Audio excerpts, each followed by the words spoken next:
সুপ্রিয় শিক্ষার্থীরা, শিমুল memorial Nakshal school and কলেজের নবম শ্রেণীর ব্যবহারিক অনলাইন ক্লাসে সবাইকে স্বাগতম।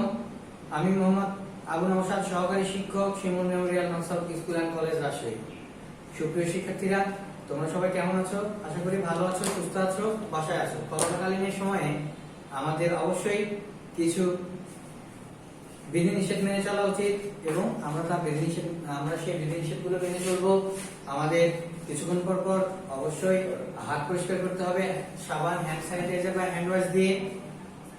আমাদের পুষ্টিকর খাবার খেতে হবে এবং প্রয়োজন ছাড়া আমরা অবশ্যই বাড়ির বাইরে যাব না। যদি বাড়ির বাইরে যাই তাহলে মুখে মাস্ক পরিধান করে বাড়ির বাইরে অবস্থান করব।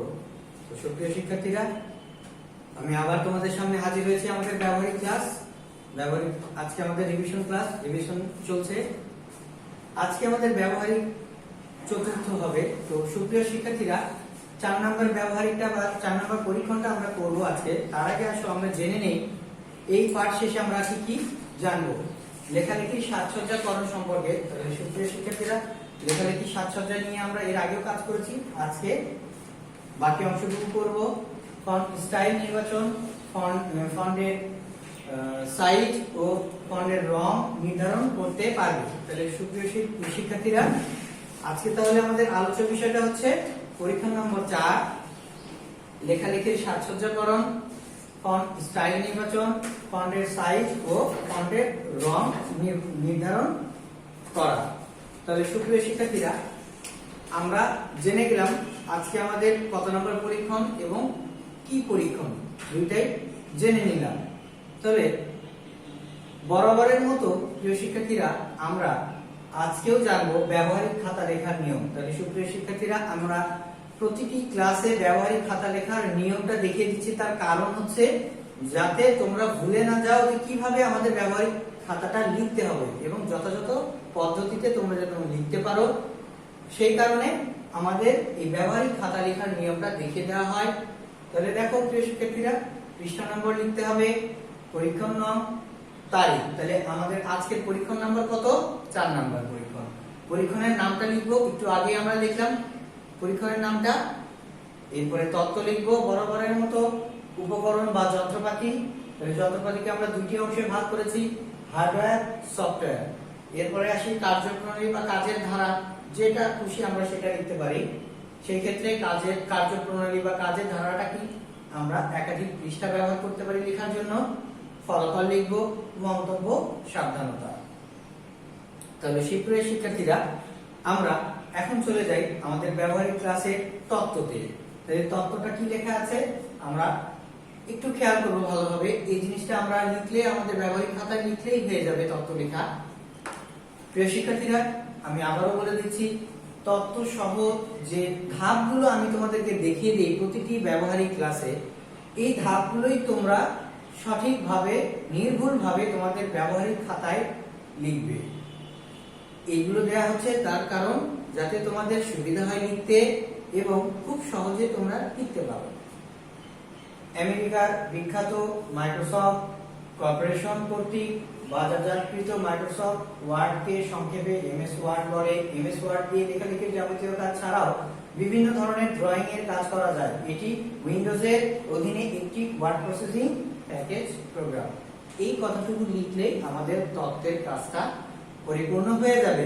তাহলে দেখো, আমি তোমাদের তত্ত্বটা দিয়ে দিলাম। তাহলে এতে করে তোমাদের খুব উপকার হয়ে গেল, তোমরা খুব সহজে এটা লিখে নিতে পারবে।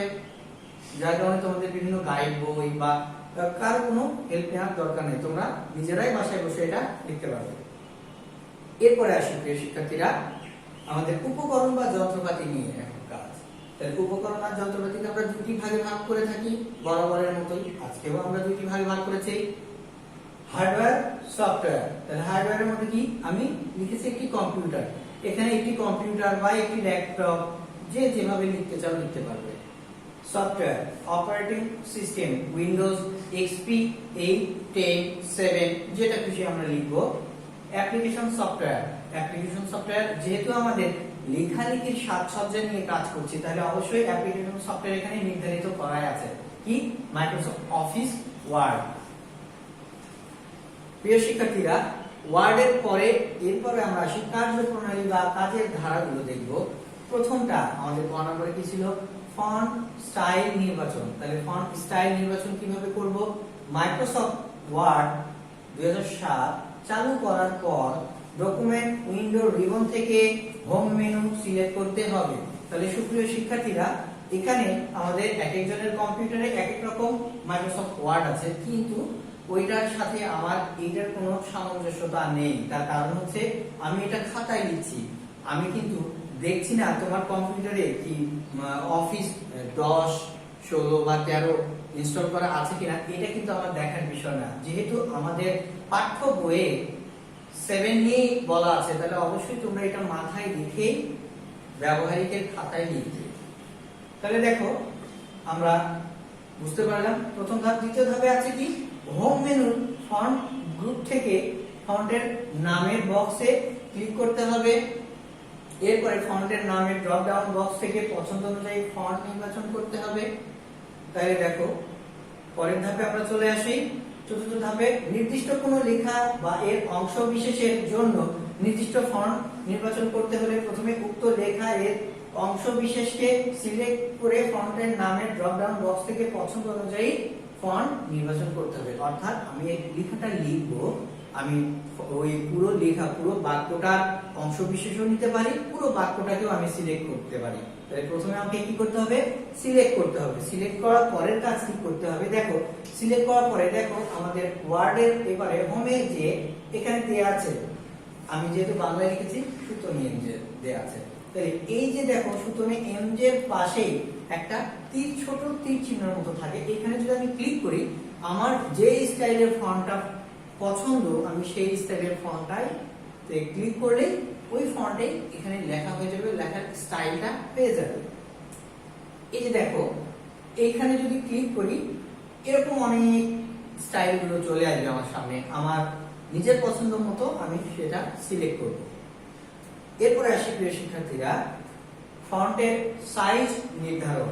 সাইজ দেখো, অর্থাৎ আমার লেখা হয়ে গেছে, আমি ফন্টের স্টাইলটাও নির্বাচন করেছি, এখন সাইজটা ছোট বা বড় আমার প্রয়োজন অনুযায়ী আমি সাইজটা নির্ধারণ করব। মাইক্রোসফট ওয়ার্ড 2007 চালু করার পর ডকুমেন্ট উইন্ডোর রিবন থেকে হোম মেনু সিলেক্ট করতে হবে। হোম মেনু ফন্ট গ্রুপ থেকে ফন্টের নামের বক্সে ক্লিক করতে হবে। ফন্টের নামের পাশে লেখার সংখ্যা সংবলিত ড্রপ ডাউন বক্স থেকে পছন্দ অনুযায়ী ফন্টের সাইজ বা মাপ নির্বাচন করতে হবে। তাহলে আমরা প্রথম 3টা ধাপ জেনে নিলাম। এরপরে আসি চতুর্থ ধাপে। দেখো নির্দিষ্ট কোনো লেখা বা এর অংশ বিশেষের জন্য নির্দিষ্ট ফন্ট সাইজ নির্বাচন করতে হলে প্রথমে উক্ত লেখা বা এর অংশ বিশেষকে সিলেক্ট করে ফন্টের সাইজের ড্রপ ডাউন বক্স থেকে পছন্দ অনুযায়ী ফন্ট সাইজ বা মাপ নির্বাচন করতে হবে। তাহলে দেখো প্রিয় শিক্ষার্থীরা, আমাদের মাইক্রোসফট ওয়ার্ডের একটা উইন্ডো দেখতে পাচ্ছি। এখানে দেখো আমরা একটু আগে দেখলাম ফন্টের স্টাইলটা, তার পাশেই লেখা ছিল। দেখো এখানে আমরা দেখতে পাচ্ছি, এখানে যদি তীর চিহ্নতে আমরা ক্লিক করি বিভিন্ন রকম সাইজ আমরা দেখতে পাবো। এরপরে আসি গ নম্বরে, ফন্টের রং নির্ধারণ করব। দেখো মাইক্রোসফট ওয়ার্ড 2007 চালু করার পর ডকুমেন্ট উইন্ডোর রিবন থেকে হোম মেনু সিলেক্ট করতে হবে। হোম মেনুর ফন্ট গ্রুপ থেকে ফন্টের নামের বক্সে ক্লিক করতে হবে। ফন্টের নামের পাশে লেখার সংখ্যা সংবলিত ড্রপ ডাউন বক্স থেকে পছন্দ অনুযায়ী ফন্টের সাইজ বা মাপ নির্বাচন করতে হবে।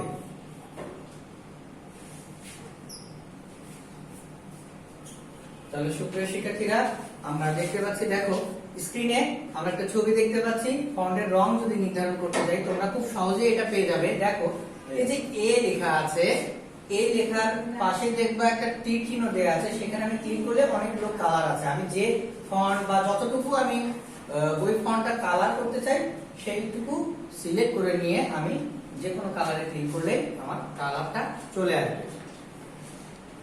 তাহলে সুপ্রিয় শিক্ষার্থীরা, আমরা শেষ ক্লাসের প্রায় শেষ প্রান্তে চলে এসেছি। লেখালেখির যে জিনিসগুলো আমাদের ব্যবহারিক খাতায় যতটুকু লিখতে হবে, সর্বশেষে আমাদের কি আছে, ফলাফল। উপরোক্ত কার্যক্রম অনুসরণ করলে ফন্ট স্টাইল, সাইজ ও ফন্টের রং নির্ধারণ করা যাবে। তাহলে সুপ্রিয় শিক্ষার্থীরা, আমরা কিন্তু ব্যবহারিক লেখার নিয়মটা জেনে নিলাম। প্রিয় শিক্ষার্থীরা, চলো এখন আমরা একটু ব্যবহারিকটা দেখে নিই কিভাবে এই কাজটা আমরা করব। তাহলে সুপ্রিয় শিক্ষার্থীরা দেখো, আমরা ওয়ার্ডের একটা উইন্ডো ওপেন করলাম। আমি যদি আমার স্কুলের নাম লিখি,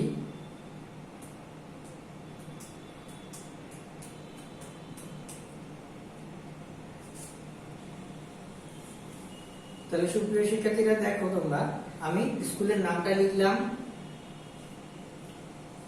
আমি এটাকে সিলেক্ট করলাম। এখন খেয়াল করো, এখানে যদি আমি ক্লিক করি ফন্টের স্টাইল গুলো চলে আসবে। যতগুলো ফন্ট স্টাইল আছে, মনে করো আমি এই ফন্ট স্টাইলটা সিলেক্ট করলাম, তাহলে চলে আসলো।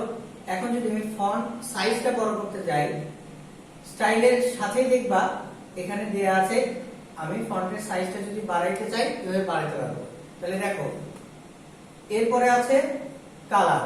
তাহলে আমি এর পাশে যদি ক্লিক করি আমার ইচ্ছা মতো আমি কালার করতে পারবো, অথবা শুধু এ তে ক্লিক করলে হবে। সিলেক্ট করার পরে এ তে ক্লিক করলে ফন্টটা লাল কালার হয়ে যাবে। এছাড়া যদি আমি অন্যান্য কালার নিতে চাই, এখানে ক্লিক করলে অন্যান্য কালার, এছাড়া আরো যদি নতুন কোনো কালার তৈরি করতে চাই তাহলে আমি মোর কালারসে ক্লিক করে আমি আমার পছন্দ অনুযায়ী নানা ধরনের কালার আমি তৈরি করতে পারবো।